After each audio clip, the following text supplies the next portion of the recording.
Okay.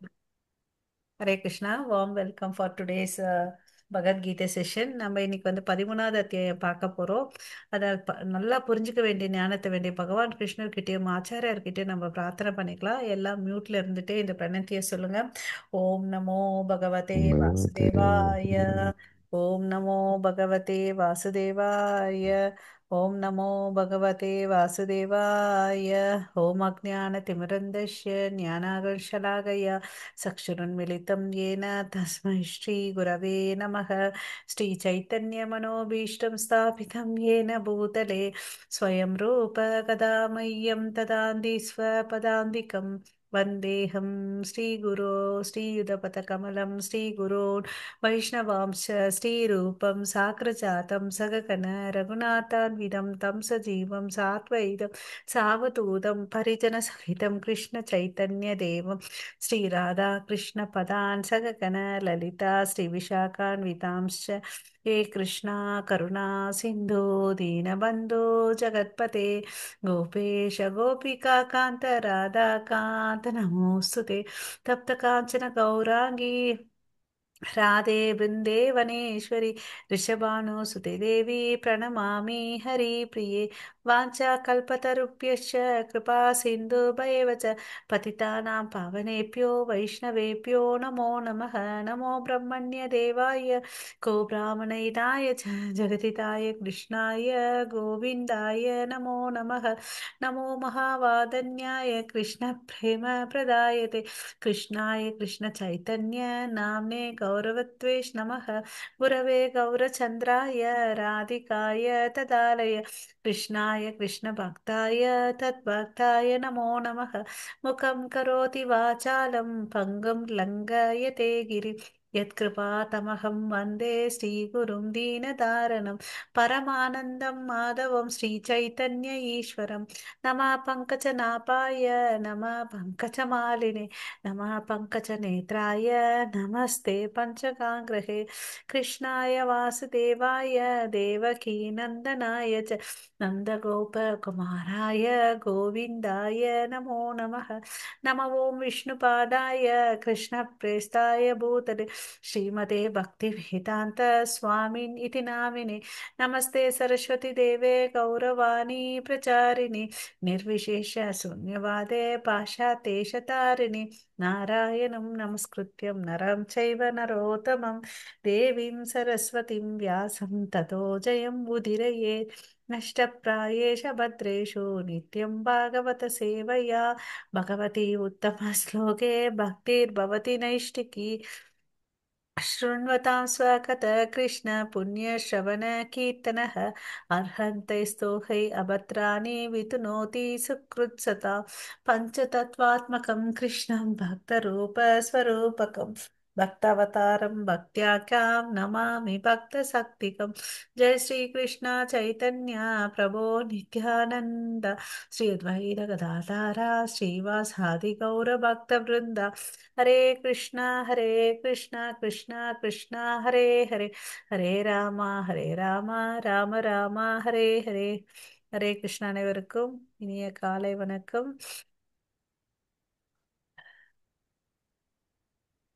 Hare Krishna.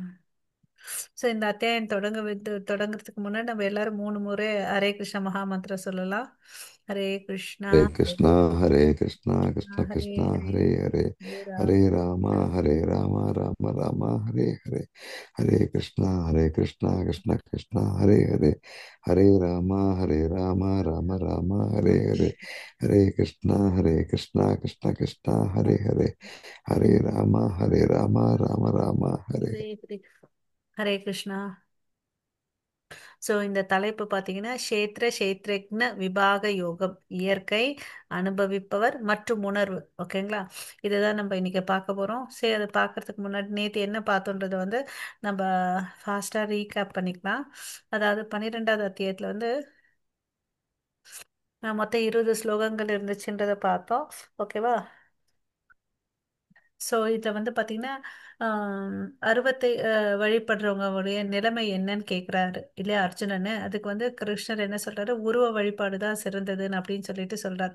ஏன்னா அருவ வழிபாடு வந்து பார்த்தீங்கன்னா கஷ்டம். மனசை ஒருநிலைப்படுத்தி எல்லாத்தையும் வந்து யூகிச்சு யூகிச்சு முன்னேறது வந்து கஷ்டம். அங்க வந்து வீழ்ச்சி அடையிறது வந்து சுலபம். அப்புறம் வந்து நிறைய நேரம் நிறைய நாட்கள் எடுத்துக்கும். அதனால சுலபம் வந்து பக்தின்தான்றதை பார்த்தோம். ஸோ இந்த பக்தியில வந்து முன்னேற்றம் அடைந்தவர்கள் எல்லாரையும் பார்த்தோம் நேற்று கதை இல்லையா? பிரகலாத ஸ்டோரி பார்த்தோம், ஹம்பரிஷியோட ஸ்டோரிஸ் எல்லாம் பார்த்தோம்.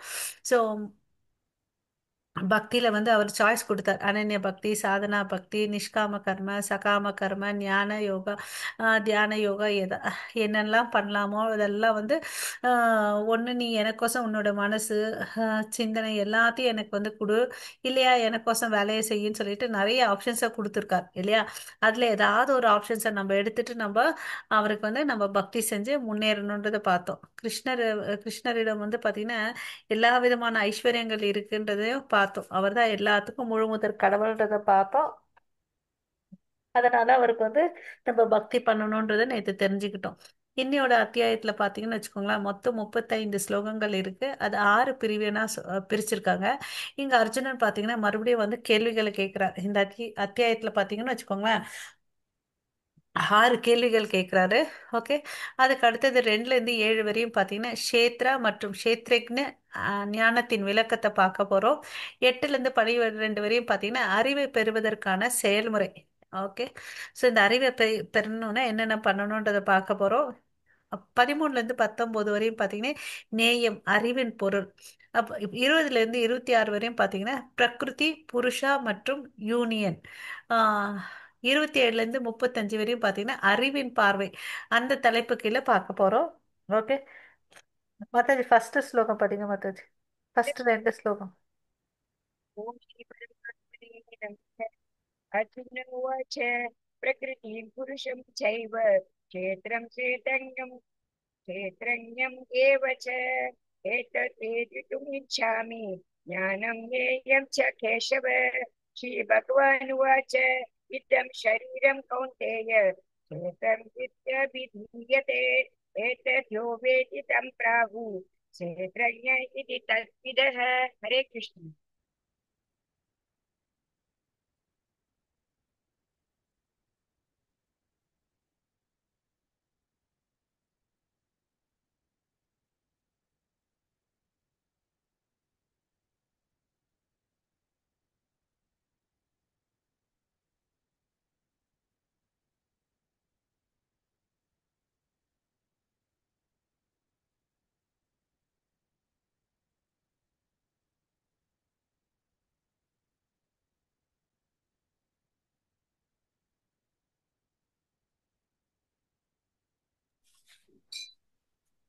ஒன்றும் கேட்கலையே மாதாஜி.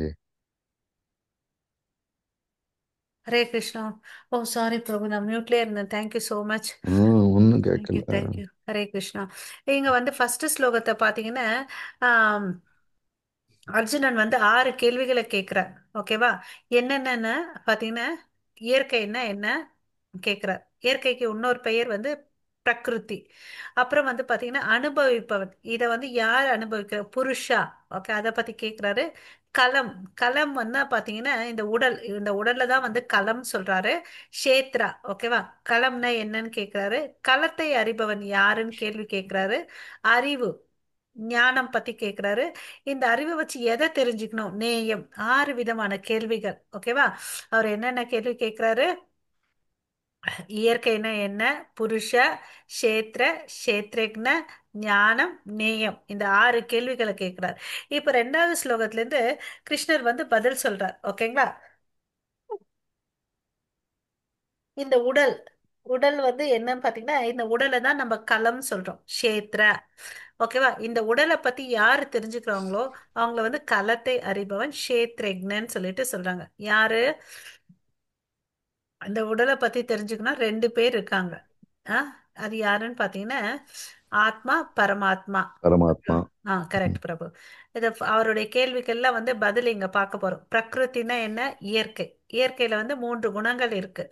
புருஷான்னு அனுபவிப்பவர், உன்னத அனுபவிப்பாளர் யாருன்னா பரம புருஷ பகவான், அவர் தான் ஒருத்தர் தான் புருஷா.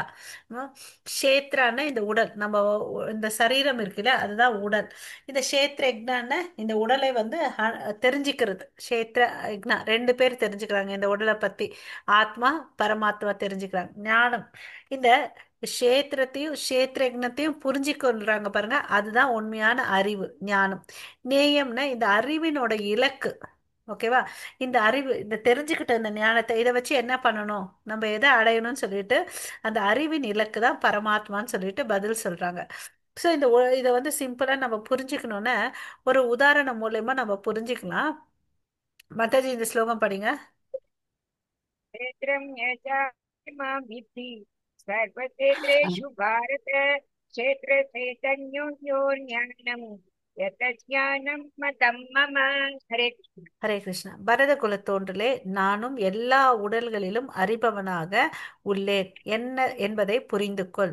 உடலையும் அதனை அறிபவனையும் புரிந்து கொள்வதே ஞானம் என்று அழைக்கப்படுகின்றது. இதுவே எனது அபிப்பிராயம். ஸோ இங்க வந்து பாத்தீங்கன்னா இந்த உடலை மாத்திரம் தெரிஞ்சுக்கிறது வந்து யாரால முடியும்? ஆத்மானால முடியும். எல்லா உடலையால தெரிஞ்சுக்க முடியறது வந்து யாரால? பரமாத்மானால முடியும். இது வந்து ஒரு உதாரணத்தோட பிரபுபதர் நமக்கு சொல்றாரு. இப்போ ஒரு விவசாயி இருக்கிறான், அவன் கிட்ட வந்து ஒரு நிலம் இருக்கு. அவனுக்கு தெரியும் எந்த சீசன்ல வந்து அந்த எந்த விதை போட்டா நல்ல விளைச்சல் வரும்னு சொல்லிட்டு. ஆமாவா இல்லையா? அது மாதிரி அரசன் இருக்கான் பாருங்க. அரசனுக்கு என்ன தெரியும்?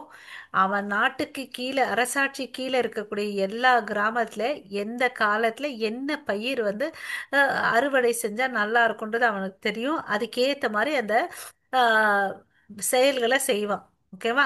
ஸோ இப்போ நம்ம புரிஞ்சுக்க வேண்டியது இந்த உதாரணத்திலிருந்து, ஒரு விவசாயி தன்னோட நிலத்தை மாத்திரம் தான் தெரிஞ்சிருப்பான். அது மாதிரிதான் இந்த உடலை பத்தி தெரிஞ்சிருக்கிறவன் தான் ஆத்மா. ஓகேங்களா? எல்லா நிலத்தையும், அவன் ஆட்சி கீழே இருக்கக்கூடிய எல்லா நிலத்தையும் தெரிஞ்சுக்கிறவன் வந்து அரசன். அந்த அரசனுக்கு வந்து யாரை கம்பேர் பண்றாங்கன்னு பாத்தீங்கன்னா பரமாத்மா. புரிஞ்சுச்சுங்களா? இந்த உடல்ல இந்த உலகத்துல இருக்கக்கூடிய எல்லா ஜீவராசிகள், ஓகேவா, 84 லட்சம் ஜீவராசிகளை பத்தி யார் நல்லா தெரிஞ்சிருக்காரு? பரமாத்மா. அதனால்தான் அவர் வந்து இந்த களத்தை அறிபவன். ஓகேங்களா? சோ இந்த உடலையும் க- உ- களத்தையும் ரெண்டத்தையும் புரிஞ்சுக்கிறவன் தான் வந்து ஆத்மா பரமாத்மா. ஓகேவா? இதுதான் வந்து உண்மையான ஞானம். ஓகேவா? அதுதான் இந்த பிக்சர்ல காமிக்கிறாங்க. நம்ம வந்து உடல் அல்ல, நம்ம வந்து யாரு? ஆத்மா. ஓகே, அதை புரிஞ்சுக்கணும். இந்த இந்த உடல் வந்து பாத்தீங்கன்னா நம்ம மாயக்குள்ள இருக்கறனால மூன்று குணங்களுக்கு ஆட்பட்டு இருக்கிறோன்றதை நம்ம தெரிஞ்சுக்கணும். ஹரே கிருஷ்ணா. இது புரிஞ்சுச்சுங்களா? ஆஹ் களத்தை அறிபவன், இந்த வேர்ட்ஸ் எல்லாம் புரிஞ்சுச்சுங்களா? க்ஷேத்ரான்னா இந்த சரீரம், க்ஷேத்ரஜ்ஞான்னா இந்த உடலை அறிபவர். இந்த டேர்ம்ஸ் புரிஞ்சுச்சுங்களா பிரபு? புரியுது மாச்சாது. ஹரே கிருஷ்ண மாதாஜி. புரிஞ்சுச்சுங்களா? ஸோ இதை பத்தி தெரிஞ்சுக்கிறது தான் வந்து ஞானம் அப்படின்னு சொல்லிட்டு சொல்றார். ஓகேங்களா? ஹரே கிருஷ்ண மாதாஜி. ம். third question. முடிச்சிட்டீங்க? ஆயிரம் படிச்சாச்சு. யா நெக்ஸ்ட். நெக்ஸ்ட் படிங்க மாதாஜி. Next fifth. ஃபிஃப்த்.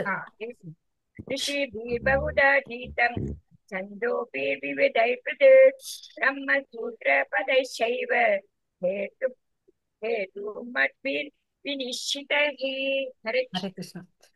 செயல்களின் களம் மற்றும் செயல்களை அறிபவனை பற்றி அறிவு பற்பல முனிவர்களினால் பல்வேறு வேத நூல்களில் விரிவாக விளக்கப்பட்டுள்ளது. சோ என்ன சொல்றாங்க? செயல்களின் களம் இந்த உடலை பத்தியும் அதனுடைய செயல்களையும் அறிவனை பற்றி அறிவு, இத வந்து ஒருத்தர் மாத்திரம் எழுதல, நிறைய பேர் நிறைய வேத நூல்களை விரிவா எழுதியிருக்காங்க. குறிப்பா பாத்தீங்கன்னா இந்த வேதாந்திர சூத்திர பதங்கள்ல வந்து சொல்லியிருக்காங்க. காரணம் மற்றும் விளைவுகளுடன் இவை மிகவும் நுணுக்கமாக விளக்கப்பட்டுள்ளது. அதாவது இங்க என்னன்னா, ஒவ்வொரு செயலுக்கு ஒரு காரணம் இருக்கு, ஒரு செயலை செஞ்சா அதுக்கு ஒரு விளைவு இருக்கு இல்லையா? காஸ் அண்ட் எஃபெக்ட்னு சொல்லிட்டு சொல்லுவோம் இல்லையா? அதை எல்லாத்தையும் வந்து எல்லா வேதங்கள்லயும் எழுதியிருக்காங்க. பல முனிவர்களால எழுதியிருக்காங்க. குறிப்பா வேதாந்த சூத்திரத்துல தெளிவா சொல்லியிருக்காங்கன்னு சொல்லிட்டு சொல்றாங்க. ஓகேங்களா? செயல்களின் களம் மற்றும் செயல்களை அறிபவன் பற்றி அறிவு. ஓகேவா? செயல்களின் களம்னா என்ன? இந்த உடம்புல என்னென்ன செயல்களை செய்கிறோம், அந்த செயல்களை வந்து நம்ம எப்படி புரிஞ்சுக்கணும், எது என்னென்ன வேதங்கள்ல சொல்லி இருக்கிறபடி எதை செய்யணும். நம்ம வந்து மூன்றாவது அத்தியாயத்துல பார்த்திருப்போம், கர்மத்துல வந்து பாத்தீங்கன்னா மூன்று வகைகள் இருக்கு: கர்மா, விகர்மா, அகர்மான்னு சொல்லிட்டு, இல்லையா? ஸோ என்ன விதமான செயல்களை செய்யறான்றத வச்சு அவனுடைய ஆஹ் அறிவை வந்து நம்ம தெரிஞ்சுக்கலாம். ஓகேவா? ஸோ ஒவ்வொருத்தரும் எந்தெந்த விதமான பிளாட்ஃபார்ம்ல வேலை செய்யறாங்கன்றத பார்க்கலாம்.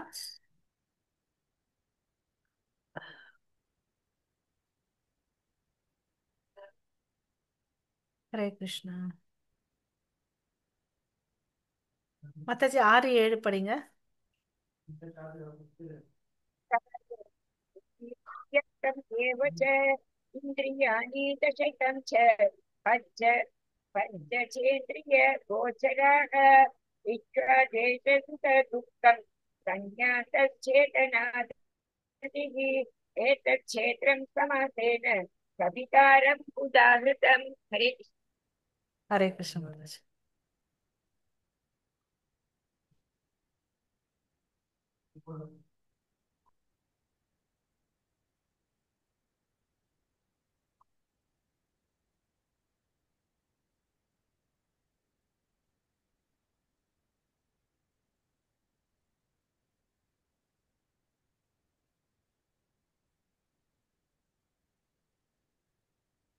ஓகே.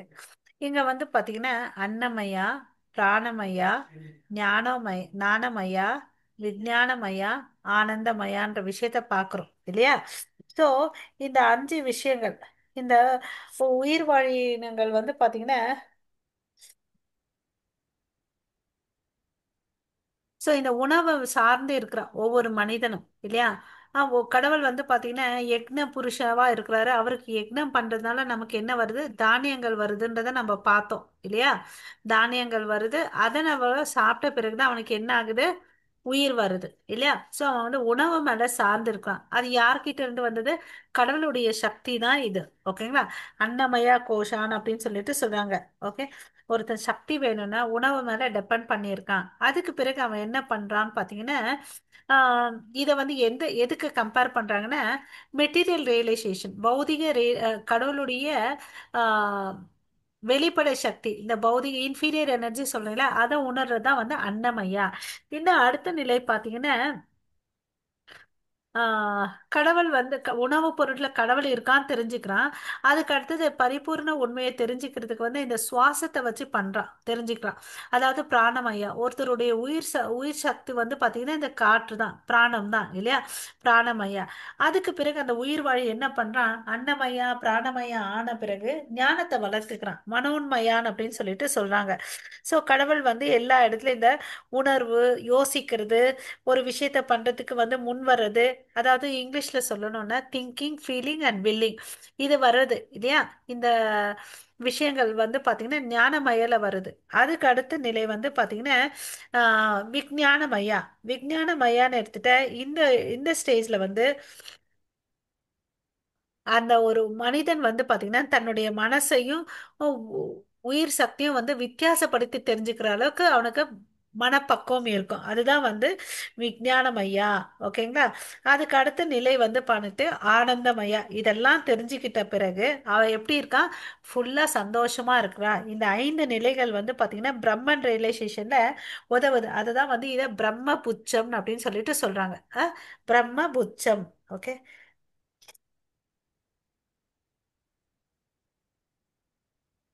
இங்க வந்து பாத்தீங்கன்னா இந்த பிக்சர் இருக்கு, இல்லையா? இங்க வந்து பாத்தீங்கன்னா 5 குதிரைகள் இருக்கு. அந்த 5 புலன்களுக்கு வந்து கம்பேர் பண்றாங்க. அப்புறம் இந்த உடல் வந்து பாத்தீங்கன்னா பஞ்சபூதங்களால் ஆனது: நிலம், நீர், நெருப்பு, காற்று, ஆகாயம். அதுக்கு அடுத்தது வந்து இது வந்து ஸ்தூல உடம்பு. அதுக்குள்ள இருக்கிறது வந்து சூக்ஷ்ம உடம்பு. சூக்ஷ்ம உடம்பு பாத்தீங்கன்னா மனம், புத்தி, அகங்காரம் மூணால ஆனப்பட்டது. அதுக்கு அடுத்தது பாத்தீங்கன்னா அவ்யக்தம், 10 புலன்கள், 5 புலன் பொருட்கள். அப்புறம் வந்து பாத்தீங்கன்னா இந்த 10 புலன்கள் சொல்றேன், இல்லையா? செயல்களை செய்யக்கூடியது. அதாவது ஒர்க்கிங் சென்சஸ், அதாவது செயல்களை செய்யக்கூடிய இந்திரியங்கள். அப்புறம் வந்து ஞானேந்திரியங்கள் 5 இருக்கு. ஞானேந்திரியங்கள் என்னென்னன்னு பார்த்தீங்கன்னா நம்மளுடைய கண்ணு, காது, நாக்கு, அப்புறம் வந்து பார்த்தீங்கன்னா தோல், இதெல்லாம் வந்து பார்த்தீங்கன்னா ஞானேந்திரியங்கள். ஏன் இந்த ஞானேந்திரியங்கள் சொல்கிறாங்கன்னு பார்த்தீங்கன்னா, இது வந்து பார்த்தீங்கன்னா இந்த மூக்கு இருக்குன்னா ஒன்று சுவாசம் பண்ணி இது என்ன பொருளுன்றதை வந்து கண்டுபிடிக்கும் இல்லையா, செயல்களை வந்து செய்யுது. அதனால இது ஞானேந்திரியங்கள் சொல்லிட்டு சொல்றாங்க. ஓகேவா?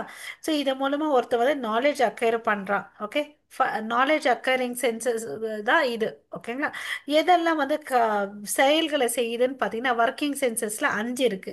அதாவது வாய்ஸ், தொண்டை பேசுறோம் இல்லையா அது, கை, கால் ஒரு செயல்களை செய்யுதா 3. அப்புறம் வந்து மலம் ஜலம் கழிக்கக்கூடிய ஆசனம், இனப்பெருக்கம் செய்யக்கூடிய துவாரங்கள், இதெல்லாம் வந்து பார்த்தீங்கன்னா கர்மேந்திரியங்கள் சொல்லிட்டு சொல்றாங்க. அதுதான் வந்து 10 புலன்கள் சொல்லிட்டு சொல்றாங்க.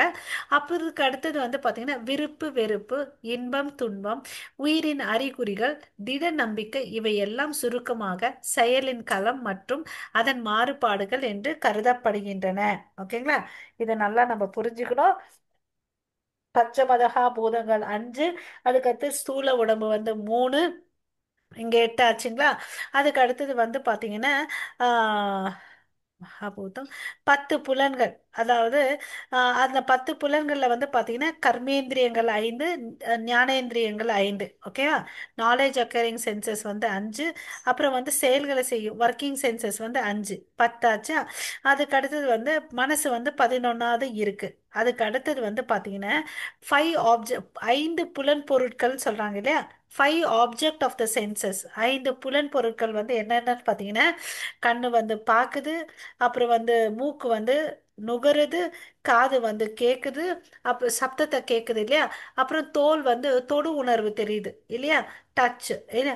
இதெல்லாம் தான் வந்து பார்த்தீங்கன்னா 5 புலன் பொருட்கள். இங்கே மொத்தம் கூட்டணும்னு வச்சுக்கோங்களேன், 10 + 5 15, பஞ்சபூதங்கள் அது ஒன்று 5, 20, மனம் புத்தி அகங்காரம் அது ஒன்று 3, 23, ஆத்மா 24. இந்த உடம்பு எடுத்துட்ட இந்த 24 மூலக்கூறுகளால் ஆனதுதான் இந்த உடல்ன்றதை நம்ம புரிஞ்சுக்கணும். ஹரே கிருஷ்ணா.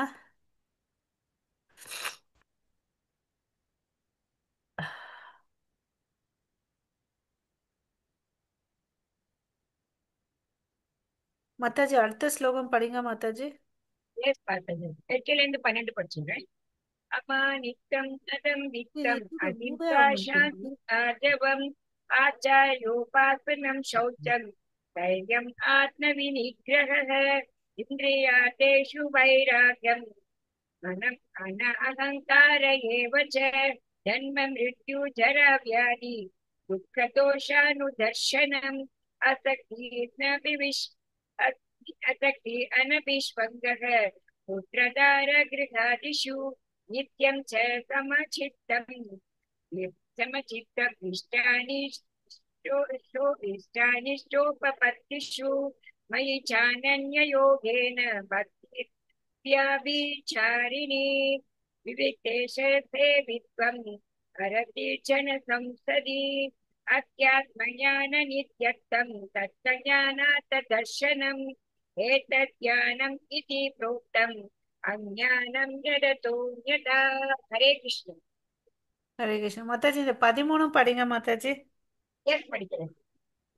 येयं यतत्र वक्ष्यामि यज्ञात्वामृतं श्नुते अनादिमत्परं ब्रह्म न सत्तान न सत्पुच्यते. தற்போது எதை அறிவதால் நீ அமிர்தத்தை சோர்ப்பாயோ?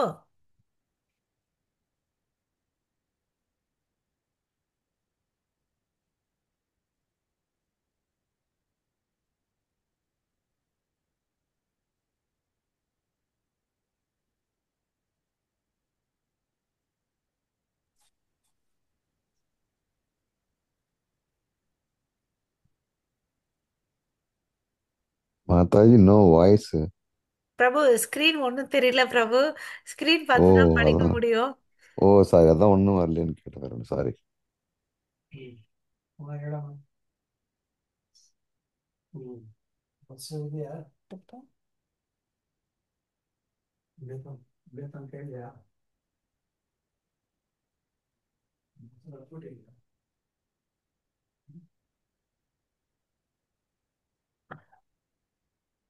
மாதாஜி அடுத்த ஸ்லோகங்கள் படிச்சிட்டு இருங்க மாதாஜி, இது ஓபன் ஆகுற வரையும்.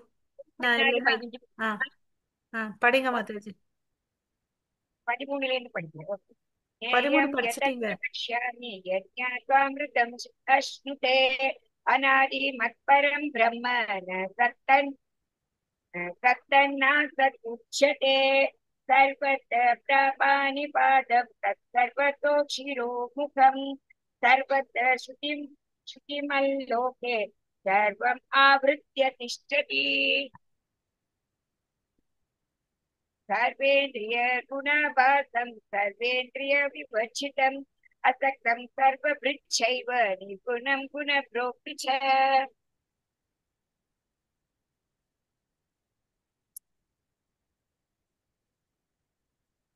படிங்க மாதாஜி. நெக்ஸ்ட் ஸ்லோகம் படிச்சுட்டே இருங்க நீங்க.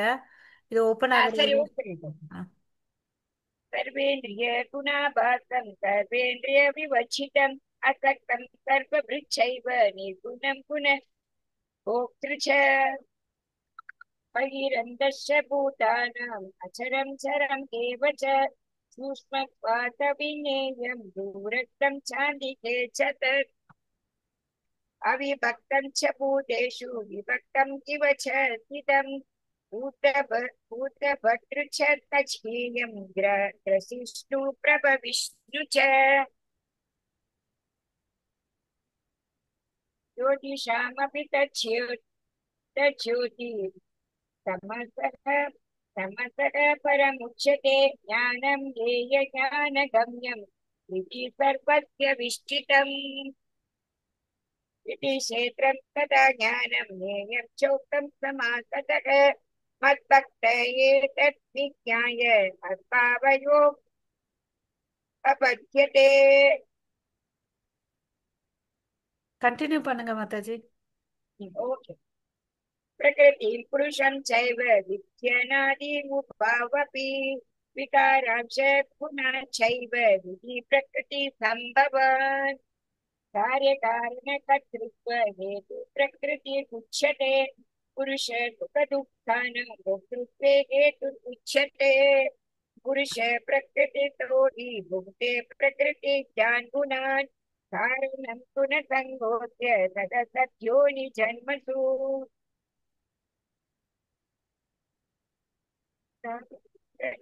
प्रकृतिस्थो हि भुङ्क्ते प्रकृतिजान् गुणान् कारणं गुणसङ्गोऽस्य असद्योनिजन्मसु उपदृष्टानुमन्ता च कर्ता भोक्ता महेश्वरः परमात्मेति च बुद्धो देहेऽस्मिन् पुरुषः परः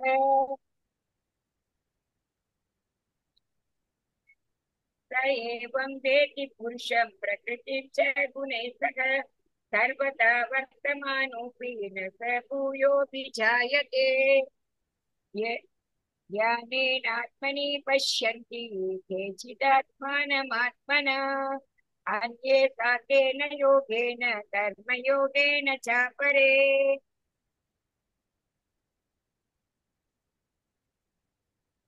अन्ये द्वे अन्ये द्वेवमजानन्तः श्रुत्वा येभ्य उपासते तेऽपि चातितरन्त्येव मृत्युं श्रुतिपरायणः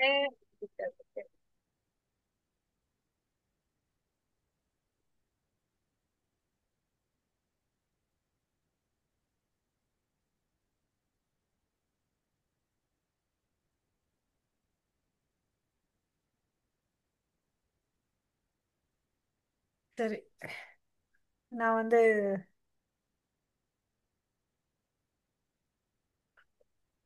நம்ம மாதாஜி 8ல இருந்து 12 ஸ்லோகங்கள் படிச்சாங்க இல்லையா? அதுல வந்து பாத்தீங்கன்னா அஹ், தேவை ஒரு நல்ல குணாதிசைகள் வந்து பத்தி சொல்றாங்க. அதாவது ஹியூமிலிட்டி, ப்ரைட்லெஸ்னஸ், நான் வைலன்ஸ், டாலரன்ஸ்ன்னு சொல்லிட்டு பல விஷயங்களை சொல்றாங்க. ஒரு மனுஷன் எப்படிலாம் வாழணுன்ற கூடிய தன்மைகள் வந்து இங்க சொல்றாங்க. இதுல வந்து நமக்கு எத்தனை தன்மைகள் இருக்குன்றதை நம்ம பார்த்துக்கணும். ஓகேங்களா? இருக்கிற விஷயத்த நம்ம டிக் பண்ணிக்கணும், இல்லாத விஷயத்த வந்து நம்ம வளர்த்துக்கணும். ஓகேங்களா? அதாவது ஒரு மனுஷன் வாழும்போது அடக்கத்துடன் வாழணும், கர்வம் இல்லாம இருக்கணும், அஹிம்சை, பொறுமை, எளிமை, அங்கீகரிக்கப்பட்ட ஆன்மீக குருவை அணுகுதல், தூய்மை, தளராமை இருக்கணும். எந்த சூழ்நிலையிலும் வந்து நமக்கு தளராமை இருக்கணும், சுய கட்டுப்பாடு இருக்கணும், புலநிகழ்ச்சி பொருட்களை துறக்கணும், பொய் அகங்காரம் இ- இருக்கக்கூடாது, பிறப்பு இறப்பு முதுமை நோய் ஆகியவற்றின் துன்பத்தினை கவனித்தல். ஓகேவா? ஸோ இதுதான் வந்து நம்மளுடைய பர்மனெண்ட் ப்ராப்ளம். அதுக்கு நம்ம கவலைப்படுறதே இல்லை. டெம்பரரி ப்ராப்ளமான உணவு உடை இருக்க இடத்துக்கு வந்து நம்ம நாள் ஃபுல்லா கஷ்டப்படுறோம். ஓகேங்களா?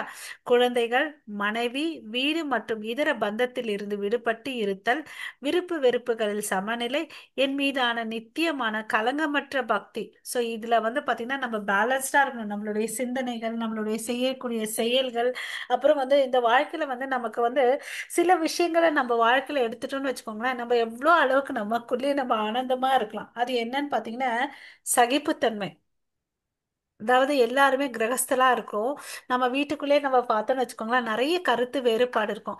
அதுக்கு ஒன்னே ஒன்று நம்ம ஃபாலோ பண்ணோம்னு வச்சுக்கோங்களேன், சகிப்புத்தன்மை, டாலரன்ஸ். அதை வளர்த்துக்கிட்ட நம்ம அப்புறம் பொறுமை. இது ரெண்டும் இருந்தா நம்ம லைஃப் ரொம்ப ரொம்ப ஸ்மூத்தா இருக்கும். சரிங்களா? ஸோ நம்ம ஒன்று சொல்லி அவங்க ஒன்று கேட்காம போக அதெல்லாம் எதுக்கு? நம்ம நம்ம பேசின எந்த இடத்துல வந்து விலை இருக்கோ அந்த இடத்துல தான் நம்ம பேசுவோம். இல்லையா, நமக்கு அந்த இடத்துல மரியாதை இல்லைன்னா நம்ம அமைதியா இருக்கிறதுக்கு பழகிக்கிறோம். நமக்கு ஆதங்கம் இருக்கும், ஐயோ நம்ம பசங்க, நம்ம பேர பசங்க, நம்ம இப்படி பண்ணா நல்லா இருக்கும்.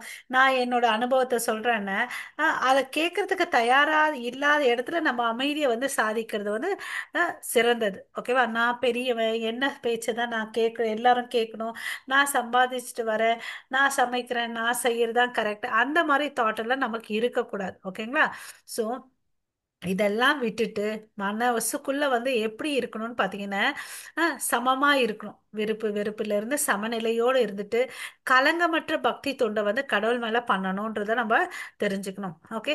தனிமையான இடங்களில் வாழ விரும்புதல், பொதுமக்களிடமிருந்து விலகி இருத்தல், ஆத்ம ஞானத்தின் முக்கியத்தை ஏற்றல், பரம சத்தியத்தை அறிவதற்கான தத்துவ ஆய்வு, இவை அனைத்தும் நான் ஞானமயமாக அறிவிக்கின்றேன். இவற்றை தவிர மற்றவை அனைத்தும் அறியாமையே ஆகும். சோ அறியாமையில ஒருத்தன் இருந்தா கூட அது அவனுக்கு தவறு. சோ இங்கேயே சொல்லிட்டார் கிருஷ்ணர், எது வந்து ஞானம். சோ இந்த கேள்விகள் பாத்தீங்கன்னா 6 கேள்விகள்ல அதுல ஒரு கேள்வி வந்து பாத்தீங்கன்னா ஞானம்னா என்னன்னு கேட்டாரு அர்ஜுனன். சோ ஞானம்னா இதுதான் ஞானம். ஓகேவா? ஒரு மனுஷன் எப்படி எந்த குணாதிசைகளோட வாழணும், அவன் ஆன்மீக குருவை அடை அப்ரோச் பண்ணணும், அப்ரோச் பண்ணி அவன் பக்தி எப்படி பண்ணணும்னு சொல்லிட்டு சொல்றாரு பாருங்க. அதாவது சிம்பிளா வந்து நம்ம வாழ்க்கை வாழும்போது தாமரை இலை நீர் போல நம்ம வாழணும். இந்த உலகத்துல வாழணும். மனைவி அவங்க மேல எவ்வளவு அளவுக்கு பாசம் வைக்கணுமோ அந்த அளவுக்கு பற்றுதல் வச்சுட்டு அவங்கள கூட நம்ம எப்படி பார்க்கணும்னு பார்த்தீங்கன்னா, கடவுள் வந்து நமக்கு இந்த உறவை கொடுத்துருக்காங்க, அவங்களுக்குள்ளேயும் ஆத்மா பரமாத்மா இருக்கு. அதை பார்த்துட்டு நம்ம உறவை வந்து எந்த அளவுக்கு வச்சுக்கணும் அந்த அளவுக்கு தான் நம்ம வச்சுக்கணும். அப்படி வாழ்ந்தாதான் நம்மளால வந்து பக்தியில வந்து முன்னேற முடியும். ஓகேங்களா? சோ அப்புறம் வந்து நம்ம 5 பிரம்ம புச்சம் சொல்லிட்டு பார்த்தோம் இல்லைங்களா? அன்னமயா, பிராணமயா, ஞானமயா, விஞ்ஞானமயா. அதுல கூட ஞானமயா வந்துச்சு பாத்துங்க. இதெல்லாம் தெரிஞ்சுக்கிறது தான் வந்து ஞானம். ஓகேங்களா? அதுக்கு அடுத்தது, தற்போது எதை அறிவதால் நீ அமிர்தத்தை சுவைப்பாயோ அந்த அறியப்படும் பொருளை வந்து நான் உனக்கு விளக்குகின்றேன். ஓகே?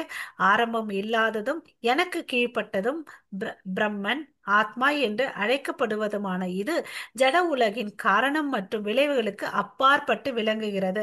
இந்த இடத்துல தான் நம்ம எந்த ஒரு செயலை செஞ்சாலும் அதுக்கு வந்து விளைவு இருக்கு. எவ்ரி ஆக்ஷன் இட்ஸ் ரியாக்ஷன் நம்ம சொல்றோம் இல்லைங்களா? ஆனா இந்த காரணங்க விளைவுகளுக்கு அப்பாற்பட்டு விளங்குகின்றது எது? ஆத்மா, பிரம்மன். அதை வந்து நம்ம புரிஞ்சுக்கணும். ஸோ அதனாலதான் வந்து இந்த உயர்ந்த விஷயத்த சொல்றாரு. அந்த உயர்ந்த விஷயம் எப்படியாப்பட்டதுன்னு பார்த்தீங்கன்னா அமிர்தத்தை போல சுவையா இருக்கும் அந்த பொருளை வந்து நான் உனக்கு சொல்றேன் அப்படின்னு அப்படின்னு கிருஷ்ணர் சொல்றார். ஓகேவா? எல்லா புலன்களுக்கும் மூல காரணமாய் யார் இருக்கிறது? பரமாத்மா. இருப்பினும் அவரிடம் புலன்கள் கிடையாது. ஓகேங்களா? அவரே எல்லா உயிர்வாழிகளையும் பராமரிப்பவர். இருப்பினும் அவர் பற்றற்றவராக உள்ளார். என்னைக்காவது கிருஷ்ணர் வந்து பாத்தீங்கன்னா நம்ம ஆளுக்கு அவருக்கு பக்தி செய்யலன்னு சொல்லிட்டு நமக்கு வந்து ஆக்சிஜனை வந்து நிறுத்திட்டாரா? சூரிய வெளிச்சத்தை கொடுக்கறதுக்கு நிறுத்திட்டாரா? இல்ல தானே. நம்ம அவர் பார்த்தீங்கன்னா யோசிச்சு பாருங்களேன், நம்ம எவ்வளவு அளவுக்கு இந்த வேதங்கள் படிக்கும் போது நம்ம வந்து இது வந்து நம்ம மிரர் இமேஜ் மாதிரி நம்மளுடைய மனசு புத்தி எப்படி இருக்குதுன்றத அப்படியே ரிஃப்ளெக்ட் பண்ணுது. நமக்கு வந்து நம்ம நினைச்சிட்டு இருப்போம் என்கிட்ட இந்த புத்தி எல்லாம் இல்லைன்னு சொல்லிட்டு. பக்தி பண்ண பண்ண என்ன தெரியும்னா நம்ம அசலான ரூபம் நம்மளால ரியலைஸ் பண்ண முடியும். ஓகே. அப்போ வந்து எப்படி இருக்கணும்னா நம்ம சில நேரத்தில் நினச்சிருப்போம் எனக்கு வந்து பொறாமை இல்லை, நான் எல்லாருடைய நலம் விரும்பின்னு அப்படின்லாம். ஆனால் நம்ம போக போக தான் நம்ம கிட்ட இருக்கக்கூடிய எல்லா குணாதிசைகளும் நல்லா தெரியும். அதுக்கோசம் கவலைப்படாமல் அதை எப்படி ஒர்க் அவுட் பண்ணி வெளியே வரணுன்றதை நம்ம பார்க்கணும். ஓகேங்களா? ஸோ அவர் வந்து பற்றற்றவராக இருக்கிறார். எல்லாத்தையும் படைச்சி எல்லாத்தையும் காத்து யார் மேலே வந்து அவருக்கு பாராபட்சமும் இல்லை, பற்றும் இல்லை. இவன் எனக்கு வந்து சிறந்த பக்தன், இவன் வந்து பக்தன் இல்லை, அது மாதிரி எல்லாம் எதுவுமே இல்லை. இல்லையா? ஸோ அதனால அ- அப்படியாப்பட்டவரை வந்து நம்ம பக்தி பண்ணணும். அவர் இயற்கையின் 3 குணங்களுக்கு அப்பாற்பட்டவர். அதனாலதான் பகவானை என்ன சொல்றோம்? நிர்குணா. ஓகே. அதே சமயத்தில் ஜட இயற்கையின் எல்லா குணங்களுக்கும் அவரே எஜமானர். ஸோ இந்த குணங்களுக்கு வந்து பாத்தீங்கன்னா இந்த மாயை இருக்கு இல்லையா? இந்த இயற்கையில வந்து 3 குணங்கள் இருக்கு: ரஜோகுணம், தமோகுணம், சத்வகுணம். இந்த 3 குணங்களுக்கு வந்து பாத்தீங்கன்னா அந்த மாயை வந்து நம்மளை வந்து கண்ட்ரோல் பண்ணும். ஆனா அந்த மாயையே கண்ட்ரோல் பண்றது யாருன்னு பாத்தீங்கன்னா கிருஷ்ணர். அதுக்கு தான் வந்து நம்ம பாத்தீங்கன்னா கிருஷ்ணர் இருக்கிற பக்கத்துமா நம்ம முகத்தை திருப்பணும்னு வச்சுக்கோங்களேன், மாயை வந்து நம்மள ஒண்ணுமே பண்ணாது. ஸோ நம்ம கிருஷ்ணர்கிட்ட தான் சரணடையணும். எப்படி வந்து இதை சின்னதா புரிஞ்சுக்கணும்னா, நம்ம ஃப்ரெண்டு வீட்டுக்கு போறோம்னு வச்சுக்கோங்களேன், அங்க நாய்கள் ஜாகிரதைன்னு எழுதியிருப்பாங்க. நம்ம போய் கேட்டை திறந்தோன்னு வச்சுக்கோங்க, அது என்ன பண்ணும்? கத்திட்டே இருக்கும். அதே அந்த வீட்டு ஓனர் வந்து கதவை திறந்து நம்மளை கூட்டிட்டு போனாருன்னா அந்த நாய் என்ன ஆகும்? அமைதியா இருக்கும். அது மாதிரி நம்ம கிருஷ்ணர் கிட்ட போயிட்டோம்னு வச்சுக்கோங்களேன், மாயை வந்து ரொம்ப ஸ்ட்ராங் ஆனது. ஓகேவா? அவர் அவ்வளவு அளவுக்கு வலிமை கொடுத்து வச்சிருக்கார். அந்த மாயையை வந்து பாத்தீங்கன்னா யார் கண்ட்ரோல் இருக்குன்னா பரமபுருஷ பகவான் கிட்ட கண்ட்ரோல் இருக்குது. நம்மளால எவ்வளவு அளவுக்கு முயற்சி பண்ணாலும் இந்த மாயை கிட்ட நம்மளால ஜெயிக்க முடியாது. ஓகேங்களா? பரம உண்மை எல்லா உயிர்வாழிகளின் உள்ளும் புறமும் உள்ளார். அசைவன அசையாதவற்றை உள்ளார். அவர் சூட்சுமானவர் என்பதால் ஜடப்புலன்களின் வலிமையால் காண்பதற்கோ அறிவதற்கோ அப்பாற்பட்டவர். மிக மிக தொலைவில் இருப்பினும் அவர் அனைவரின் அருகிலும் உள்ளார். இங்க இந்த ஸ்டேட்மெண்ட்லாம் பார்த்தீங்கன்னு வச்சுக்கோங்களேன், முரண்பாடா இருக்குது. ஓகேவா? அதாவது என்னன்னு பார்த்தீங்கன்னா ரொம்ப ரொம்ப தொலைவில் இருக்கார், அந்த சென்டென்ஸும் கரெக்ட். ஆமா, அவர் எங்க இருக்காரு? இந்த உலகத்துக்கு அப்பாற்பட்ட இந்த கோலோக்குல விருந்தாவனத்துல இருக்கிறார். ஓகேவா? அப்புறம் பாத்தீங்கன்னா அவர் அனைவரின் அருகிலும் உள்ளார். அது வந்து பாத்தீங்கன்னா நம்மளுடைய இருதயத்துக்குள்ள எல்லாருடைய இருதயத்திலும் சரி பரமாத்மாவா இருக்காரு. நம்ம வீட்டுல இருக்கக்கூடிய எறும்பு, பல்லி, எல்லா பூச்சிக்குள்ளேயும் வந்து பரமாத்மாவா இருக்காரு. அவர் கிட்ட தானே இருக்காரு. யோசிச்சு பாருங்க, நம்ம ஃப்ரெண்டுன்னா நம்ம பக்கத்துல தான் இருப்பாங்க. நம்ம அப்பா அம்மா எல்லாம் பக்கத்துல தான் இருப்பாங்க இல்லையா? ஆனா பரமாத்மா வந்து நமக்குள்ளேயே இருக்காரு. எவ்வளவு பக்கத்துல இருக்காரு இல்லையா? நம்ம தான் ரியலைஸ் பண்ண முடியல. இனிமேல் அதை ரியலைஸ் பண்ண ஆரம்பிக்கணும் இல்லையா? ஸோ இவர் வந்து பார்த்தீங்கன்னா எப்படியாப்பட்டவர்னு பார்த்தீங்கன்னா சூட்சமமானவர்.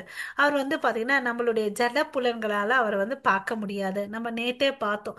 அதாவது இந்த நேத்து முந்தா நேத்து பார்த்தோம் இல்லையா? அந்த விஸ்வரூபத்தை காமிக்கும் போது அர்ஜுனனுக்கு என்ன பண்ணாரு? கடவுள் வந்து ஆன்மீக தெய்வீக கண்களை கொடுத்தார் இல்லையா? அதுல இருந்து என்ன தெரிஞ்சுக்கலாம்? நம்மளால இந்த ஜட புலன்களை வச்சு கடவுளை வந்து புரிஞ்சிக்க முடியாது. ஓகேங்களா? அப்ப வந்து பக்தி பண்ணி பண்ணி தான் அவர் வந்து நம்மளால புரிஞ்சுக்க முடியும். நம்ம எப்படி பக்தி பண்ணணும்னா அவரே நம்ம திரும்பி பார்க்குற அளவுக்கு நம்ம பக்தி பண்ணணும் இல்லையா? நம்ம வந்து கடவுளை பார்க்கணும் பார்க்கணும் பார்க்கணும்னு சொல்லிட்டு பண்றதை விட அவரை திருப்தி பண்ணி நம்ம பக்தி செஞ்சுட்டு வந்தா ஆட்டோமேட்டிக்கா அவருடைய பார்வை நம்ம மேல இருக்கும். ஓகேங்களா? அதுக்கு அடுத்தது உயர்ந்த சத்தியம் எல்லா உயிரினங்களுக்கும் வெளியேயும் உள்ளேயும் உள்ளது, நகரும் மற்றும் அசையாதது. அவர் நுட்பமானவர் என்பதால் அவர் பார்க்க அல்லது தெரிந்து கொள்ள பொருள் புலன்களுக்கு சக்திக்கு அப்பாற்பட்டவர். ஸோ அவர் வந்து பாத்தீங்கன்னா இந்த பௌதீகத்துக்கு அப்பாற்பட்டவர். ஆனா இந்த பௌதீக உலகத்தை எல்லாம் படைச்சது அவர்தான். அதை நல்லா புரிஞ்சுக்கணும். அவர்கிட்ட 3 விதமான சக்திகள் இருக்கு: superior energy, marginal energy, inferior energy. Superior எனர்ஜின்னா உயர்ந்த சக்தி, ஆன்மீக லோகத்துல படைச்சவர் அவர் தான். தாழ்ந்த சக்தி தான் வந்து இன்ஃபீரியர் எனர்ஜி, இந்த பௌதிக உலகத்தை படைச்சவர். ஆனா அவருக்கும் அதுக்கும் வந்து சம்பந்தம் இல்லை. அவர் எப்படி படைக்கிறாருன்னு பாத்தீங்கன்னா, இந்த உலகத்தை புருஷ அவதாரம் மூலமா படைக்கிறார். புருஷ அவதாரத்துல மூன்று விஷயங்கள் இருக்கு. அதாவது கார்ணோதகசாயி விஷ்ணு, அதாவது அவர் வந்து பார்க்கடல்ல படுத்துட்டு இருப்பாரு. அவர் வந்து தன்னுடைய பார்வை மூலமா மகத் தத்துவத்தை, நம்ம இந்த உலகத்துக்கு சிருஷ்டி பண்ண வேண்டிய மூலக்கூறுகளை வந்து பார்வை மூலமா அதை படைக்கிறார். அதுக்கு சக்தி கொடுத்து அதை வந்து மேற்பார்வை பண்றதுக்கு வந்து பாத்தீங்கன்னா ஃபர்ஸ்ட் பிரம்மாவுக்கு இன்ஸ்ட்ரக்ஷன் கொடுக்குறார். அதுக்கடுத்து துர்கா தேவி, சிவன், இவங்க ரெண்டு பேரையும் வந்து ஏற்பாடு பண்ணி அவங்களுடைய சக்தியால வந்து இதை வந்து நடத்தும்படி கொடுக்குறார். இங்க பாத்தீங்கன்னா அவங்களும் இந்த பௌதிக உலகமும் எந்த இடத்துல வந்து மகாவிஷ்ணு டைரக்ட் கான்டாக்ட் பண்ணவே மாட்டார். ஓகேங்களா? படைச்சது அவர்தான், பட் என்னைக்குமே அவர் வந்து டைரக்ட் கான்டாக்ட்ல இருக்கிறதே இல்லை. ஓகேவா?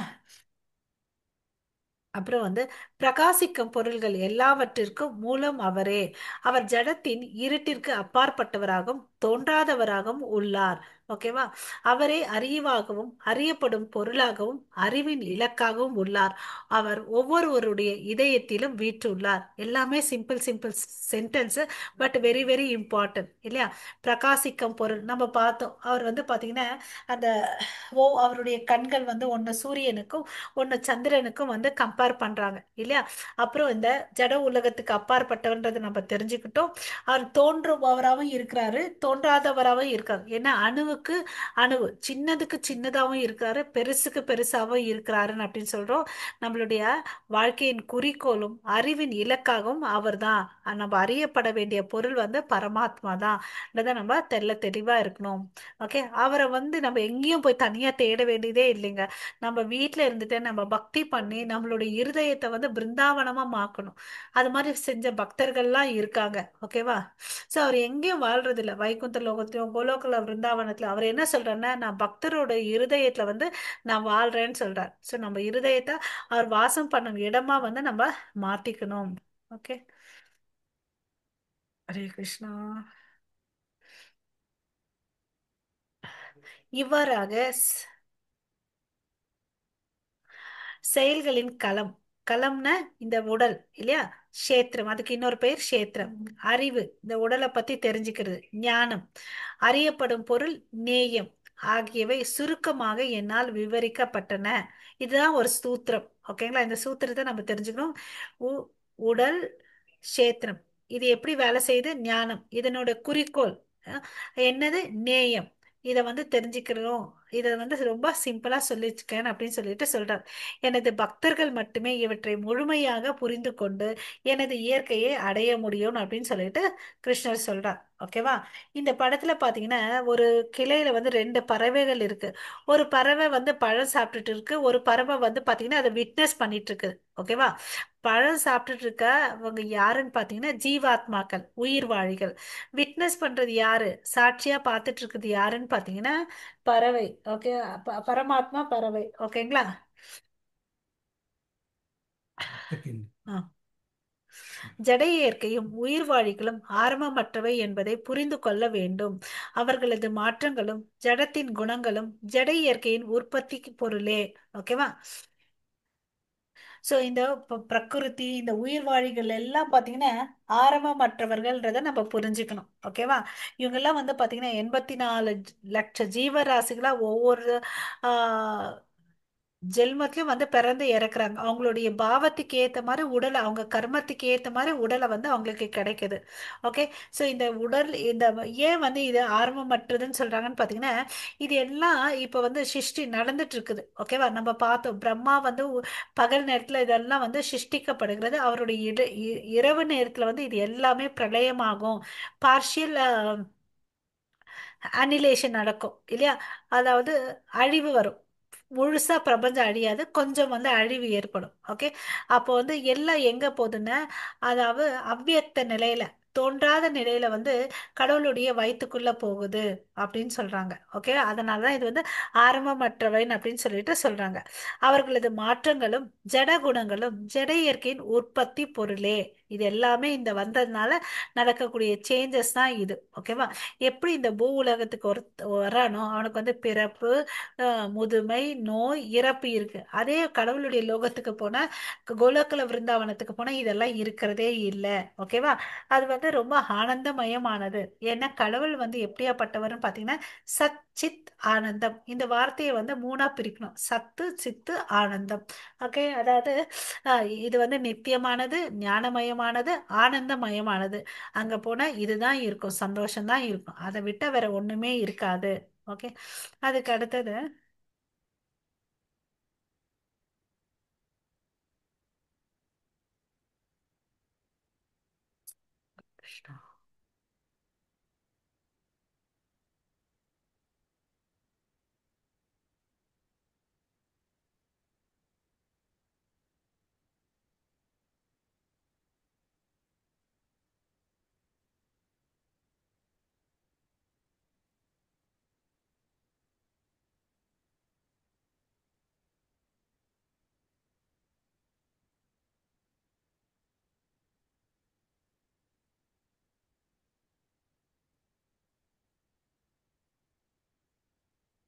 ஹரே கிருஷ்ணா.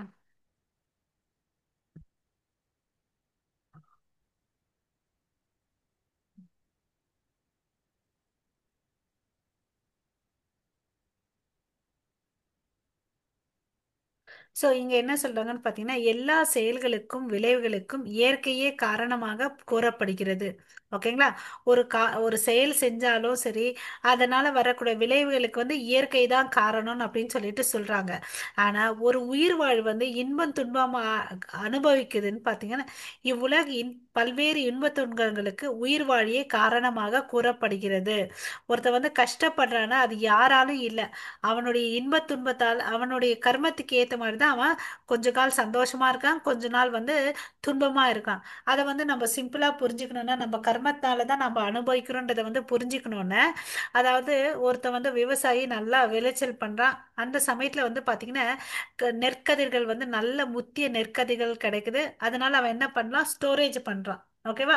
அதுக்கு அடுத்த வருஷம் வந்து ஆஹ், அதே மாதிரி விளைச்சல் பண்றான். பட் தானியங்கள் வந்து அவ்வளவு அளவுக்கு முத்துனதா வரல. ஓகேங்களா? அதையும் அதே அதே கண்டெய்னர்ல மேல போய் பண்றான். இது மாதிரி ரிப்பீட்டடா பண்ணிட்டே இருக்காங்கன்னு வச்சுக்கோங்களேன்.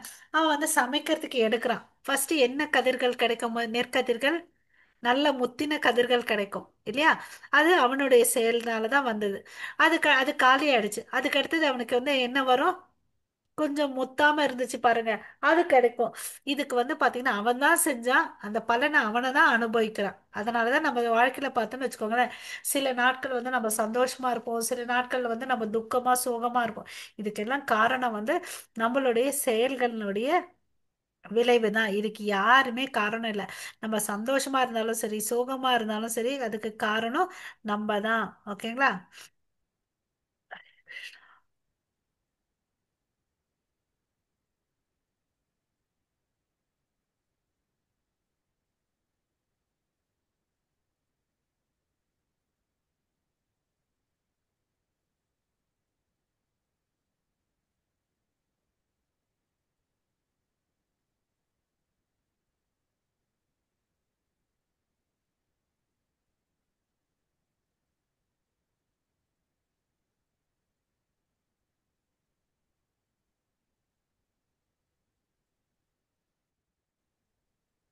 மாதாஜி இருக்கிற ஸ்லோகங்கள் படிங்க மாதாஜி.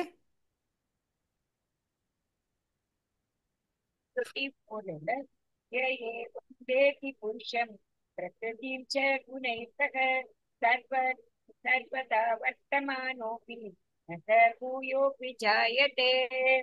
ज्ञानेनात्मनि पश्यन्ति केचित् आत्मना अन्ये साङ्गेन योगेन कर्मयोगेन च परे अन्ये त्वमेव जानन्त कृत्वा उपासते तेऽपि चापीतरन्त्येव नित्यं शुचिपरायणाः यावत् सञ्जायते किञ्चित् सप्तं स्थावरजङ्गमं क्षेत्रचैतन्यसंयोगात् तद्विद्धि परतर्षभ।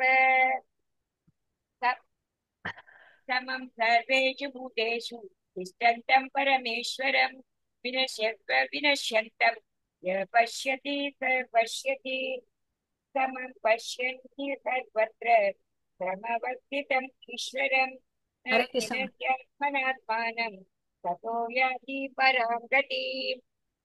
ஹரே கிருஷ்ண முத்துஜி.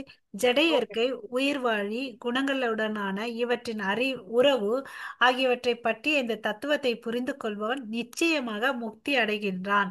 ஸோ எந்த விஷயத்த ஒருத்தன் தெரிஞ்சுக்கிட்டா அவனுக்கு முக்தி அடைகிறான்னு பார்த்தீங்கன்னா, இந்த இயற்கை நம்ம வாழக்கூடிய இந்த பௌதிக உலகத்தை தன்மையை பற்றியும் ஒவ்வொரு உயிர்வாழியினுடைய குணாதிசைகளை பற்றி யார் ஒருத்தன் தெரிஞ்சுக்கிட்டு இதுக்கும் அதுக்கும் இருக்கக்கூடிய உறவை பற்றி தெரிஞ்சுக்கிற வந்து பார்த்தீங்கன்னா கண்டிப்பாக முக்தி அடைவான் அப்படின்னு சொல்லிட்டு சொல்றாங்க. அதுக்கு உதாரணம் பார்த்தீங்கன்னா பரிஷித் மகாராஜா. அவர் வந்து சாபத்தால வந்து ஸ்ருங்கின்ற ரிஷியால அவருக்கு சாபம் வருது இல்லையா.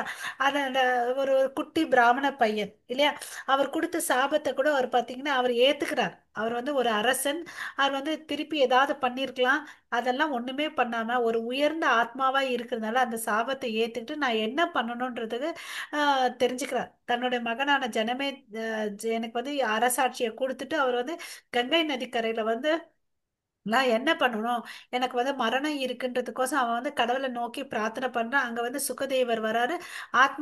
என்ன ஞானத்தை தெரிஞ்சுக்கிட்டு அவன் திரும்பி வரமாட்டாரோ அந்த ஞானத்தை அவர் வந்து கொடுக்குறார். அந்த பாகவதம் வந்து பாத்தீங்கன்னா ரொம்ப அழகா சொல்றார். அவர் வந்து பாத்தீங்கன்னா எந்த ஒரு சென்டிமெண்டல் காம்போனன்ட், ஏன்னா அவர் வந்து பாண்டவர்கள்லாம் வந்து இவங்களோட தாத்தா இல்லையா, அந்த பகுதி எல்லாம் அவர் தொடாம என்ன சொன்னா இவர் வந்து நல்ல மனசு பக்தியில கடவுளுடைய தாமரை திருவடியை நினைக்குமா அந்த விஷயங்களை மாத்திரம் அவர் சொல்லிட்டு அவர் அந்த மாதிரி எடுத்துட்டு போனார். அது மாதிரி நம்ம என்ன பேசணுமோ எந்த இடத்துல அதை வந்து நம்ம தெரிஞ்சுக்கணும் இல்லையா. அவனது தற்போதைய நிலை எவ்வாறு இருந்தாலும் சரி, அவன் மீண்டும் இங்க பிறவி எடுக்க போவதே இல்லை. இவ்வளவு நாள் எப்படி எப்படியோ வாழ்ந்தானா பரவாயில்ல, நோ ப்ராப்ளம். அட்லீஸ்ட் இனிமேல் நவ், ஃப்ரம் நவ் ஆன்வர்ட்ஸ் இப்பொழுது இருந்து நம்ம இப்படி பக்தியில வாழணுன்றதை நம்ம தெரிஞ்சுக்கணும். ஓகேங்களா. ஹரே கிருஷ்ணா. அதுக்கு அடுத்தது வந்து பாத்தீங்கன்னா தங்களுக்குள்ளே இருக்கும் பரமாத்மாவினை சிலர் தியானத்தினாலும் சிலர் ஞானத்தை வளர்ப்பதாலும் வேறு சிலர் பலனை எதிர்பாராது செயல்படுவதாலும் காண்கின்றனர். ஸோ ஒவ்வொருத்தரும் வந்து பாத்தீங்கன்னா உள்ள இருக்கக்கூடிய பரமாத்மாவை ஒவ்வொரு விதமா அறியறாங்கன்னு அப்படின்னு சொல்லிட்டு சொல்றாங்க. ஓகேவா. 3 விதங்கள் இங்க சொல்லியிருக்காங்க. அதாவது தியானம் பண்றாங்க, ஞானம் பண்றாங்க, செயல்கள் மூலமா தெரிஞ்சுக்கிறாங்கன்னு அப்படின்னு சொல்லிட்டு சொல்றாங்க. அப்புறம் இன்னும் கொஞ்சம் பேர் என்ன பண்றாங்கன்னு பாத்தீங்கன்னா ஆன்மீக ஞானத்தில் ஆழ்ந்த அனுபவம் இல்லாத போதிலும் பிறரிடம் இருந்து முழுமுதற் கடவுளை பற்றி கேட்டதன் அடிப்படையில் அவரை வழிபட தொடங்கின்றனர். நான் எனக்கு வந்து படிப்பறிவுலாம் இல்லப்பா, நான் என்ன பண்ணணும்னா யார்கிட்ட தெரிஞ்சு இருக்காங்களோ யார் நல்லா சொல்றாங்களோ அவங்க கிட்ட போயிட்டு நமக்கு தெரிஞ்சுக்கலாம். இதுக்கு உதாரணம் பாத்தீங்கன்னா இந்த பிக்சர்ல நம்ம பாக்குறது வந்து தேவஹூதி. இவங்க வந்து பாத்தீங்கன்னா கர்தவ முனிவருடைய மனைவி. இவங்களுடைய பையன் தான் அந்த உயர்ந்த சிம்மாசனத்துல உட்கார்ந்துட்டு இருக்காரு பாருங்க, கபில தேவர். சாங்கிய தத்துவத்தை சொன்னவர் இவர் யாருன்னு பாத்தீங்கன்னா சாட்சாத் பகவான் கிருஷ்ணரே. ஓகேங்களா. அவங்களோட பையனா பிறக்குறாங்க. அவங்க வந்து அம்மாவுக்கு வந்து அந்த ஆத்ம ஞானத்தை போதிச்சுட்டு அவரு துறவரம் போயிடுறார். ஓகேங்களா. சோ இங்க வந்து பாத்தீங்கன்னா கேட்பதன் மூலமா வந்து கூட நம்ம வழிபடலாம்னு சொல்லிட்டு சொல்றாங்க. ஓகேவா. சோ யார்கிட்ட இருந்து கேட்கணும்ன்றது ரொம்ப ரொம்ப இம்பார்ட்டன்ட். அங்கீகரிக்கப்பட்ட ஆன்மீக குரு கிட்ட இருந்து நம்ம கேட்கணும். ஓகேவா. சோ இப்படி கேட்கறதுனால அவங்களும் என்ன ஆகுறாங்க, அவர்களும் பிறப்பு இறப்பு வழியின் ஆஹ் இனை கடந்து செல்கின்றனர். ஆத்ம ஞானத்தை கடக்கிறது கேட்கறதுனால நம்ம இந்த பாதையில இருந்து பிறப்பு இறப்பு சக்கரத்துல இருந்து சுழற்சியில இருந்து வெளியே வரலாம்னு சொல்லிட்டு சொல்றாங்க. ஓகேவா. பாரதர்களின் தலைவன அசைவன அசையாதவன என எதையெல்லாம் நீ காண்கின்றாயோ அவை எல்லாம் செயல்களின் களமும் களத்தை அறிபவனும் இணைந்த கலவையே ஆகும். சோ இங்க பாக்குறது எல்லாமே வந்து பாத்தீங்கன்னா இரண்டு விஷயங்கள்ல அதுதான். களம்னா என்ன, இந்த உடல். களத்தை அறிபவன் யாரு, ஆத்மா பரமாத்மா. இது எல்லாம் சேர்ந்த கலவைதான்ப்பா இந்த பூ உலகம் அப்படின்னு சொல்லிட்டு சொல்றாங்க. ஓகேவா. பாரதர்களின் எல்லா உடல் எல்லா உடல்களிலும்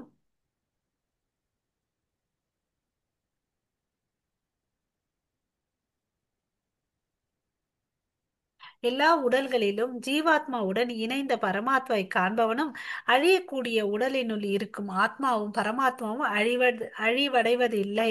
நான் இந்த இடத்துல நம்ம ரெண்டு விஷயம் தெரிஞ்சுக்கணும். இந்த உடல் வந்து பஞ்சபூதங்களால் ஆனது, இது அழியக்கூடியது. இந்த உடலுக்குள்ள இருக்கக்கூடிய ஆத்மா பரமாத்மா நித்தியமானது, அது அழிவடையாதுன்றதை வந்து தெரிஞ்சுக்கணும். அது யார் வந்து பார்க்கறான்னு பார்த்தீங்கன்னா, கற்றறிந்த பண்டிதன் வந்து இதை பார்க்கறான், உண்மையை வந்து காண்கிறான் அப்படின்னு சொல்லிட்டு சொல்றான். அவன் வந்து பார்த்தீங்கன்னா எல்லா இடத்துலயும் வந்து கடவுள் இருக்கிறதா பார்க்கறான். ஏன்னா கடவுளே என்ன சொல்லியிருக்காரு, அசைவன அசையாதவை எல்லாமே நான் தான் படைச்சேன், எல்லாத்துக்குள்ளேயும் நான் தான் இருக்கேன். ஒரு புல்லு அசைனா கூட அவர் அனுமதி இல்லாம அசையாதுன்றதை நம்ம பார்க்கிறோம் இல்லையா? சோ எல்லா இடத்துலயும் அவர் வியாபிச்சிருக்காரு, எல்லா இடத்துலயும் அவருடைய கரங்கள் இருக்கு, எல்லா இடத்துலயும் அவர் வீற்றிருக்காருன்றதை நம்ம தெரிஞ்சுக்கணும். அதனால உயர்ந்த கற்றறிந்தவன் எதையும் வந்து இழிவுபடுத்துவதில்லை. ஓகேவா? அப்படி சமமாக பார்க்கறதுனால அவன் தெய்வீக இலக்கை அணுகுகின்றான். ஓகேங்களா? சோ இந்த உடம்புன்னு எடுத்துட்டா, இந்த உடம்பு வந்து பாத்தீங்கன்னா ஒரு மிஷன் மாதிரி தான். ஏன்னா இந்த உடம்புல ஒரு மிஷினுக்கு ஒவ்வொரு பார்ட்ஸ் இருக்கு இல்லையா? அது ஒவ்வொரு விதமா செயல் செய்யுது. அதனாலதான் இந்த பாடி ஆக்டிவா இருக்கு. எவன் ஒருவன் ஜடை இறக்கினால் படைக்கப்பட்ட உடலே எல்லா செயல்களையும் செய்கின்றது என்பதையும், ஆத்மா எதையும் செய்வதில்லை என்பதையும் காண்கின்றானோ அவனே உண்மையில் காண்கின்றான். ஓகேங்களா? இந்த பிக்சர் நம்ம பார்க்கலாம். ஒவ்வொரு சிஸ்டம் இருக்கு நம்ம பாடியில இல்லையா? ஒவ்வொரு சிஸ்டம் வந்து ஒவ்வொரு செயலை செய்யுது. ஆத்மா என்ன பண்ணிட்டு இருக்குது? அமைதியா எல்லாம் அமைதியா இருக்குது. ஆத்மா எதையும் செய்வதில்லை என்பதை காண்கின்றானோ, ஓகேவா, அவனே உண்மையில் காண்கின்றான். ஓகேவா? இந்த செயல்கள் வந்து பாத்தீங்கன்னா இந்த புலன்கள் செய்யறதுனால இந்த புலன் வந்து பற்றுதல் அடையுது இல்லையா? அந்த ஆத்மாக்கு வந்து பாத்தீங்கன்னா எதையும் செய்யறது இல்லை, அதனால அதுக்கு பற்றுதல் இல்லை. அந்த விஷயத்த நம்ம புரிஞ்சுக்கணும். அப்புறம் எங்கும் நிறைந்திருந்தாலும் தனது நுண்ணிய இயற்கையினால் ஆகாயம் எதனுடன் கலக்காமல் இருக்கின்றது. அதே போல பிரம்மனின் பார்வையில் நிலை பெற்றுள்ள ஆத்மா உடலில் அமைந்திருந்தாலும் உடலுடன் கலப்பது இல்லை. ஓகேங்களா? இது ரெண்டாவது ஒரு உதாரணம். தாமரை இலை போல் நீர் போல. அந்த தாமரை பூவும் இலையும் பாத்தீங்கன்னா நீர் தேக்கத்துல தான் இருக்கும். அது என்னைக்குமே தண்ணியை வந்து உறிஞ்சிக்காது. அதே மாதிரிதான் இங்க இன்னொரு உதாரணத்தை என்ன சொல்றாருன்னு பாத்தீங்கன்னா, ஆகாயம் வந்து பாத்தீங்கன்னா ஆஹ் எங்கும் நிறைந்திருந்தும் தனது நுண்ணிய இயற்கையினால் ஆகாயம் எதனுடன் கலக்குவதே இல்லை. ஓகேவா?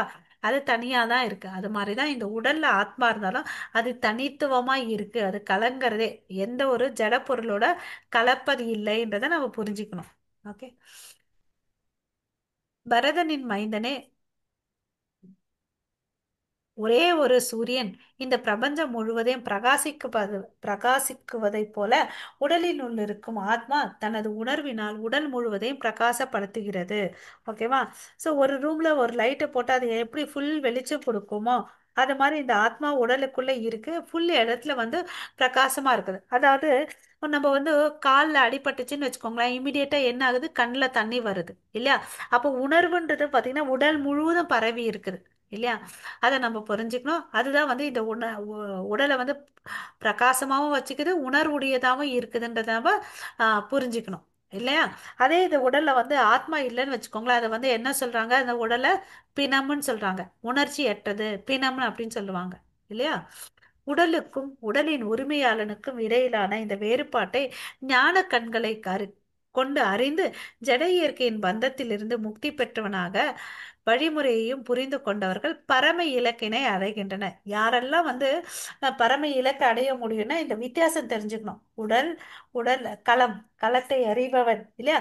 அப்புறம் இந்த ஞானம், நேயம், இது எல்லாத்தையும் தெரிஞ்சுட்டு ஜட பந்தத்திலிருந்து எவன் வந்து விடுதலை அடையிறானோ, புலன் மேல பற்றுதல் இல்லாம இருக்கானோ அவன் தான் வந்து பரம இலக்கை அடையிறான்றத வந்து தெரிஞ்சுக்கணும். ஓகே. ஸோ நம்ம இந்த சாப்டர்ல நம்ம 6 கேள்விகளுக்கு வந்து பதில் பார்த்தோம் இல்லையா? நான்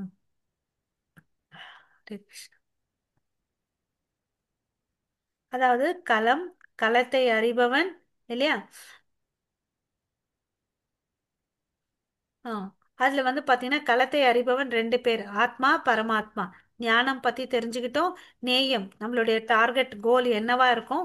அப்புறம் பிரகிருதி, இந்த பிரகிருத்தினா இந்த இயற்கை. புருஷான்னு பரம புருஷ பகவான் ஒருத்தர் தான் புருஷா. ஓகே, அவர் தான் உத்தம புருஷர். ஓகே, ஸோ இதுதான் நம்ம இன்னைக்கு தெரிஞ்சுக்கிட்ட விஷயம். ஸோ நம்ம புலன்களை வந்து எங்க இடத்துலையும் ஞானத்தை, எதை உண்மையான ஞானம் பிரம்ம புட்சத்தை தெரிஞ்சுக்கிட்டோம். ஸோ நம்ம உடல் இந்த 84 லட்சம் ஜீவராசிகளை பிறக்கிறதுக்கு காரணம் நம்மளுடைய இச்சை. ஓகேவா? நம்ம துன்பப்படுறதுக்கும் இன்பப்படுறதுக்கும் யாருமே காரணம் இல்லை. ஓகே, நம்ம தான் காரணம்ன்றதை நம்ம புரிஞ்சுக்கணும். அதாவது இந்த ஆகாயம் உதாரணத்தை கொடுத்தார் பிரபுபாதா. அப்புறம் நீர்மை தாமரை இரை போல் இருக்கும் நீர் போல ஒரு உதாரணத்தை கொடுக்குறாரு. இன்னொரு உதாரணம் பார்த்தீங்கன்னா, இந்த காற்று பார்த்தீங்கன்னா எல்லா இடத்துலையும் இருக்கு. ஆனா அது எதனோட கலங்கிறது இல்லை இல்லையா? அது மாதிரி ஆத்மா இந்த உடல்ல இருந்தாலும் இந்த உடலோட கலப்படம் ஆகிறது இல்லைன்றதை நம்ம நல்லா புரிஞ்சுக்கணும். அது வந்து எந்த செயல்களும் செய்யாம இருக்குன்றதை நம்ம பார்த்துக்கணும், தெரிஞ்சுக்கணும். பரமாத்மா எல்லாம் நம்ம என்னெல்லாம் பண்றோமோ அதை வந்து விட்னஸ் பண்ணிட்டு இருக்காருன்றதை தெரிஞ்சுக்கிட்டு நம்ம செயல்களை செய்யணும். யாரெல்லாம் ஏகாதசி விரதம் இருந்தீங்களோ அவங்க வந்து ஃபாஸ்டிங் பிரேக் பண்ணிக்கோங்க. ஓகேவா? நேற்று என்ன சாப்பிடல அந்த பொருளை வச்சு இன்னைக்கு வந்து பிரேக் பண்ணிக்கோங்க. உங்கள் அனைவருக்கும் மிக்க நன்றி. வாஞ்சா கல்பத்தருப்பியச்ச கிருபா சிந்து பயவச்ச பதிதானாம் பாவனேப்பியோ வைஷ்ணவேப்பியோ நமோ நமக. அனந்த கோடி வைஷ்ணவ பிருந்தகி ஜெய். नामाचार्य ஒரு हरिदास டவுட். ठाकुर की जय। ஜெய் जगत गुरु श्रील प्रभुपाद की जय। கி श्रीमद् ஜெய் भगवत गीता की जय।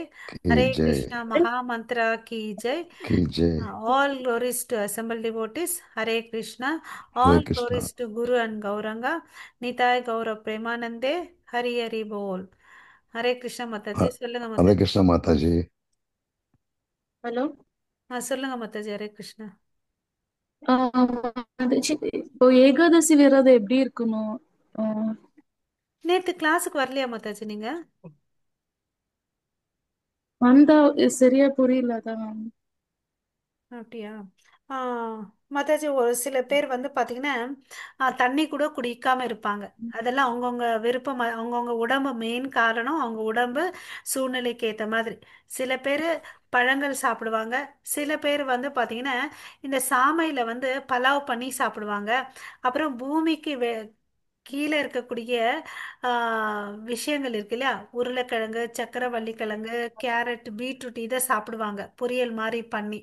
எந்த ஒரு தானியங்களும் நம்ம சேர்க்கக்கூடாது மாதாஜி. அரிசி, கோதுமை, அவல் அது மாதிரி எதையுமே நம்ம சேர்த்துக்க கூடாது. ஓகேங்களா? ம், ஜவ்வரிசி பாயாசம் சாப்பிடலாம். வேர்க்கடலை இருக்கு இல்லையா? அதை சுண்டல் ம், பண்ணி சாப்பிடலாம். கலக்கா உருண்டை பண்ணி சாப்பிடலாம். இது மாதிரி விஷயங்களை வச்சு ம், சாப்பிட்டுட்டு அன்னைக்கு வந்து கூடுதலா ஜெபம் பண்ணணும். அதுதான் விசேஷம். அப்புறம் நேற்று சொன்ன நம்ம ம். சுத்தினி நம்ம டெம்பிள்ல வந்து நீங்க சொன்ன பகவத்கீதை. சொல்லுங்க மாதாஜி. நீங்க சொன்ன அந்த தானிய வகைகள் அந்த பூமிக்கு கீழே விளையுதுல்ல, அது மட்டுமே 3 டைம் சாப்பிடுறது இல்ல ஒரு டைம் சாப்பிட்டுட்டு ஃபுல்லா விரதம் இருக்கணுமா? மாதாஜி அது உங்க இஷ்டம் மாதாஜி. உங்க உடம்புக்கு எது ஒத்து வருதோ அதை சாப்பிட்டுட்டு நீங்க விரதம் இருக்கலாம். ம். அப்புறம் அது சாப்பிட்டுட்டு நைட்டு ஜெபம் இந்த பண்ணிட்டு தூங்கிக்கலாம். உருளைக்கிழங்குல வந்து சிப்ஸ் பண்ணலாம். உருளைக்கிழங்க வேக வச்சு ஃப்ரை பண்ணி சாப்பிடலாம். ம். சொல்லுங்க மாதாஜி. ஜவ்வரிசி ஆட் பண்ணி சாப்பிட்டுக்கலாம். ஆ. ஜவ்வரிசி உப்புமா பண்ணுவாங்க. சில பேர் ஜவ்வரிசியில தயிர் சாதம் ம். பண்றாங்க. நிறைய வெரைட்டிஸ் இருக்கு மாதாஜி. நீங்க ஏகாதசி ரெசிபிஸ்ன்னு போடுங்களேன் யூடியூப்ல. அத அது தெரியும் ஆ. உங்களுக்கு. நிறைய விஷயங்கள் கிடைக்கும். அது எவ்வளவு டேஸ்க்கு இருக்கணும் மாதாஜி? எல்லா ஏகாதசிக்கும் இருக்கிறது உத்தமம் மாதாஜி. இப்ப இவ்வளோ இன்னைக்கு டேஸ்ன்னு ஏகாதசி, இல்ல. இன்னைக்கு சனி இ- பிரதோஷம். ஆ. இன்னைக்கு வந்து ஏகாதசி விரதத்தை முடிக்கணும். இன்னைக்கு துவாதசி. இன்னைக்கு வந்து பாத்தீங்கன்னா இது ம். விரதத்தை முடிக்கணும் காலையில. காலையில நேத்து விரதம் இருந்தாங்கன்னா இன்னைக்கு காலையில முடிச்சிருக்கலாம். ஆமா மாதாஜி. அந்த பிரேக்கிங் டைம் வந்து ஷேர் பண்ணுவோம் குரூப்ல. அந்த டைம்ல நீங்க பிரேக் பண்ணிக்கலாம். சரி சரிங்க மாதாஜி. இருக்கிறது ரொம்ப விசேஷம். ஏகாதசி விரதம் இருக்கிறது ஃபாஸ்டிங். வேற ஏதாவது இருக்கா மாதாஜி? பிரபுஜி என் பண்ணிக்கலாமா? ஹரே ஓகே ஓகே மாதாஜி. மாதாஜி. புரிஞ்சிச்சிங்களா? ஹரே ஹரே கிருஷ்ணா மாதாஜி. ஓகே. தேங்க்யூ. ஹரே கிருஷ்ணா. ஹரே கிருஷ்ணா. ஆ